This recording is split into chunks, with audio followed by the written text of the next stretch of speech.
আজকের ভিডিওতে আমরা দেখব কিভাবে মোবাইলের গেমগুলো আমরা পিসিতে বড় পর্দায় খেলতে পারি। সেজন্য প্রথমে আপনাদের কম্পিউটারে একটি ইমুলেটর ডাউনলোড করে নিতে হবে। যে কোনো ইমুলেটর ডাউনলোড করলেই হবে। তো ইমুলেটরের নাম হচ্ছে নক্স প্লেয়ার ইমুলেটর। তো এটি ডাউনলোড করার জন্য আপনারা সিম্পলি সার্চ দেবেন নক্স ইমুলেটর উইন্ডোজ 10। তারপরে যে ওয়েবসাইটটি আসবে ওয়েবসাইটে চলে আসবেন।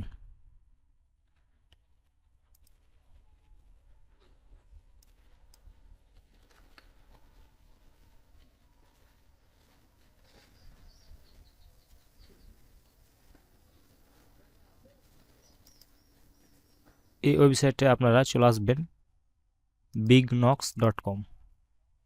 এই ওয়েবসাইটে আপনারা আসার পর এখানে ডাউনলোড বাটনে ক্লিক করে এই ইমুলেটরটি আপনারা ডাউনলোড করে নেবেন।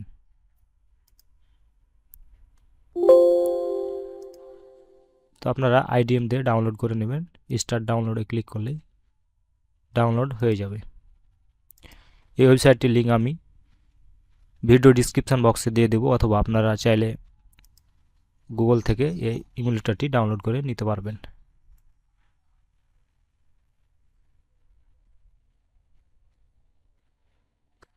নক্স প্লেয়ার ইমুলেটর লিখলেই ওয়েবসাইটটি চলে আসবে।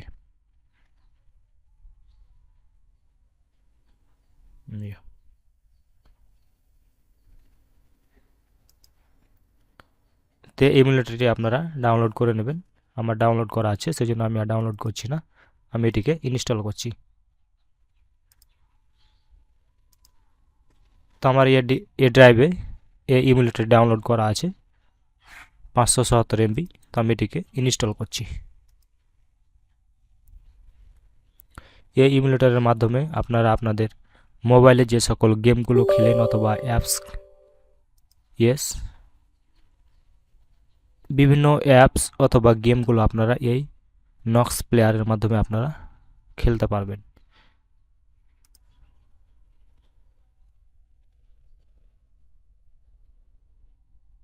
এটি আপনারা ডাউনলোড করার পর ইনস্টল করে নেবেন। আমি ইনস্টল করে নিচ্ছি। এটির নাম হচ্ছে আপনার নক্স প্লেয়ার ইমুলেটর।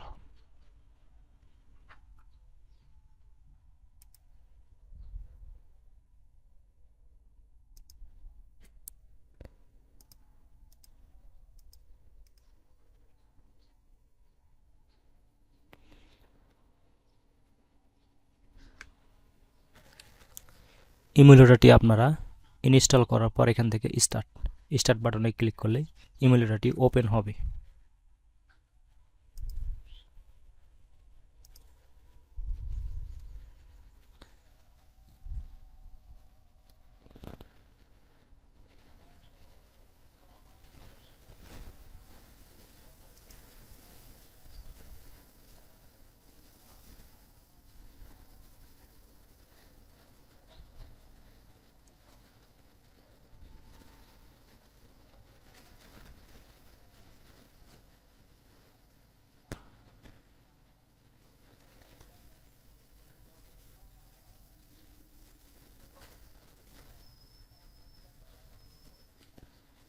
ইমুলেটরটি ইনস্টল হয়ে গেলে আপনারা এখান থেকে যে প্লে স্টোর আইকন আছে, প্লে স্টোর অ্যাপ আইকন থেকে আপনারা অ্যাপ সেন্টারে ক্লিক করলে এখানে অ্যাপসগুলো শো করবে। এখানে আপনারা যে সকল গেমগুলো মোবাইলের মাধ্যমে খেলতেন এই ইমুলেটরের মাধ্যমে আপনারা অ্যাপসগুলো ডাউনলোড করে খেলতে পারবেন। এখান থেকে আপনারা অ্যাপ সেন্টারে এসে এখানে অ্যাপ সার্চ দিতে পারেন অথবা গেমস, এবং আপনারা এখান থেকে ফেসবুক, হোয়াটসঅ্যাপ সহ যাবতীয় সকল কিছু আপনারা ব্যবহার করতে পারবেন।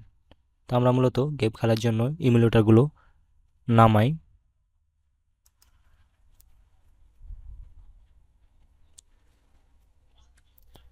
এই ইমুলেটরটি আপনারা ডাউনলোড করে এই প্লে স্টোরে আইকন আছে, এখানে আপনারা ক্লিক করে লগ ইন করে নেবেন দিয়ে এবং অ্যাপসগুলো নামিয়ে আপনারা পিসিতে গেম খেলতে পারবেন। আমার পিসির কনফিগারেশান লো, সেজন্য এগুলো ভালোভাবে চলছে না। তো আপনাদের পিসির কনফিগারেশান যদি হাই হয় তাহলে অবশ্যই এটি ইমুলেটরটি চলবে। তো ভিডিওটা ভালো লাগলে অবশ্যই লাইক দিবেন। ভিডিও সম্পর্কিত যদি আপনার কোনো প্রশ্ন থাকে অবশ্যই কমেন্ট করবেন। ধন্যবাদ।